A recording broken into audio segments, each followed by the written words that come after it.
ஜெயில இருந்து பரசு தப்பிச்சிட்டா மேடம்.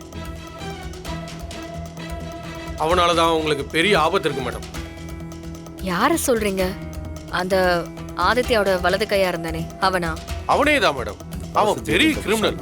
அவன் ரொம்ப நாளா திட்டம் போட்டுதான் வெளியே தப்பிச்சு வந்திருக்கான். அவன் தப்பிச்சு வந்ததுக்கான காரணமே நீங்க தான். அதனாலதான் உங்களுக்கு முழு போலீஸ் பாதுகாப்பு கொடுக்கலாம்னு நாங்க முடிவு பண்ணோம். அது நம்ம மாறுற மாதிரி தெரியுதுல? ஆமா சார். மாறா சார். சார் அங்க பாரு தானே? ஆமா சார். எப்படி இருக்கீங்க? நல்லா இருக்க மாறா. நீ எப்படி இருக்க? இல்ல எப்படி இருக்கு? பசங்களாம் ஒழுங்கா இருக்கானுங்களா இல்ல ஓவரா சேட்டை பண்றானுங்களா? நீ போனதுக்கு அப்புறம் ஜெயில வேற மாதிரி மாறிடுச்சுப்பா. வீரா மேடத்தை பார்த்துட்டு அடுத்து ஒன்னதான் பார்க்கலான்னு இருந்தோம். என்னையா? எதுக்கு? உங்களுக்கு இவரை தெரியுமா? மேடம் தெரியும் மேடம்.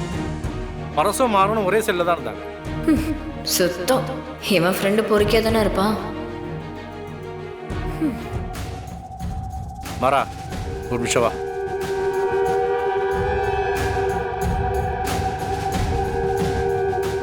என்னாச்சு சார்? மாறா அந்த பரசு நீங்க தப்பிச்சிட்டான்ப்பா. ஜெயிலில் அவனோட அட்ராசிட்டியை தாங்க முடியாமல் இருந்துச்சு. நீ தான் அவனோட கொட்டத்தை அடக்கின. நீ அவனை கண்ட்ரோல் பண்ணதுக்கு அப்புறம் தான் அந்த ஜெயிலே கொஞ்சம் டிசிப்ளினாக மாறிச்சு. அந்த பரசு உன் மேலே செம கோவத்தில் இருக்கான். அவன் உன்னை தேடியும் வரதுக்கு நிறைய சான்சஸ் இருக்கு. வரட்டும் சார், வந்தா பார்த்துக்கலாம். அவன் ஒரு ஆளுன்னு.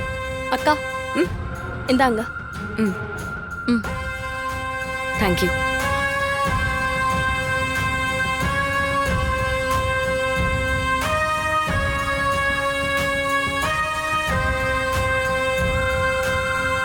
What ever. ஒரு ரவுடி ஜெயில இருந்து தப்பிச்சிருக்கான். அவனால கண்டிப்பா பொதுமக்களுக்கு ஆபத்து இருக்கு. அவனை உயிரோடலாம் விட முடியாது. அவனை எப்படியும் என்கவுண்டர் லிஸ்ட்ல சேர்த்துருங்க. Okay madam. நான் சிஎம் கிட்ட பேசிக்கிறேன். மேடம் மேடம் வேண்டாம் மேடம்.